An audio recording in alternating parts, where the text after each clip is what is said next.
Count, minimum, maximum કઈ રીતે શોધવા તે આપણે ફોર્મ્યુલાના મદદથી અભ્યાસ કરીશું.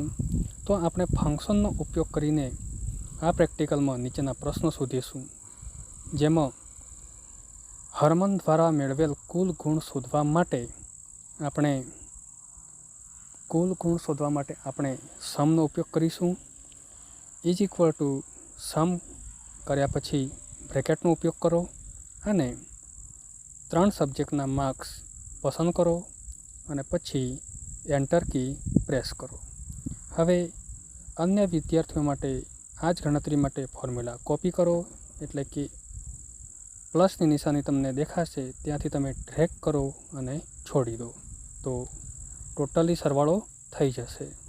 હવે આ જ રીતે આપણે હર્મન દ્વારા મેળવેલ સરેરાશ ગુણ શોધીએ. સરેરાશ ગુણ શોધવા માટે આપણે ઇઝ ઇક્વલ ટુ એવરેજ કૌંસમાં ત્રણેય વિષયના માર્ક્સ પસંદ કરીશું અને એન્ટર પ્રેસ કરીશું.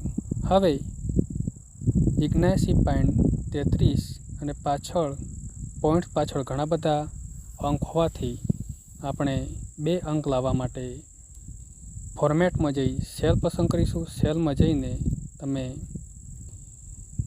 ઓકે પ્રેસ કરો, જેથી તમને 79.33 તમને પર્સન્ટેજ જોવા મળશે. હવે અન્ય વિદ્યાર્થીઓ માટે આ જ ગણતરી કરવા માટે ફરી ફોર્મ્યુલા કોપી કરો, જેથી દરેકના સરેરાશ એવરેજ આપણને મળી જશે. હવે હિન્દીમાં સૌથી વધુ ગુણ શોધવા માટે ફોર્મ્યુલા લખો. હિન્દીમાં સૌથી વધુ ગુણ શોધવા માટે આપણે મેક્સિમમનો ઉપયોગ કરીશું. ઇઝ ઇક્વલ ટુ લખ્યા પછી મેક્સિમમ લખો અને પછી હિન્દીના દરેક સ્ટુડન્ટના માર્ક્સ તમે પસંદ કરો અને એન્ટર પ્રેસ કરો તો તમને સૌથી વધુ માર્ક્સ જોવા મળશે 87 અવિરલના.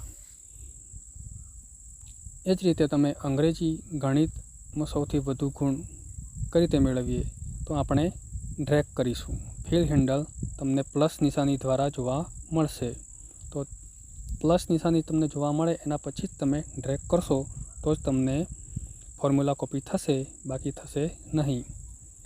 હવે હિન્દીમાં આવેલ વિદ્યાર્થીઓની સંખ્યા શોધવા માટે આપણે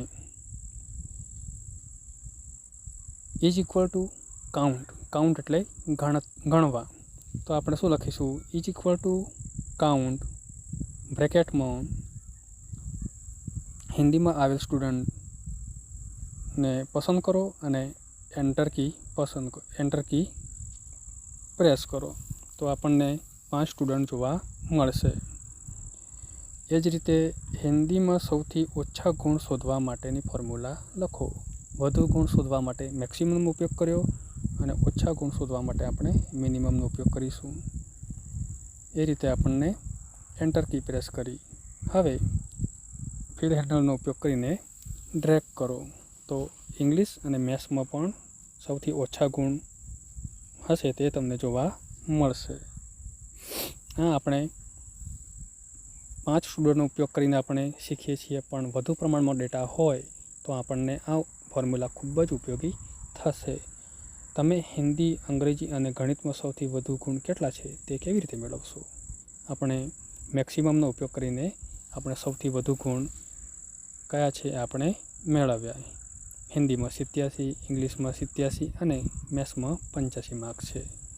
તો આ ફોર્મ્યુલા યાદ રાખીને તમે ઝડપી અને સરળ રીતે ગણતરી કરી શકો છો.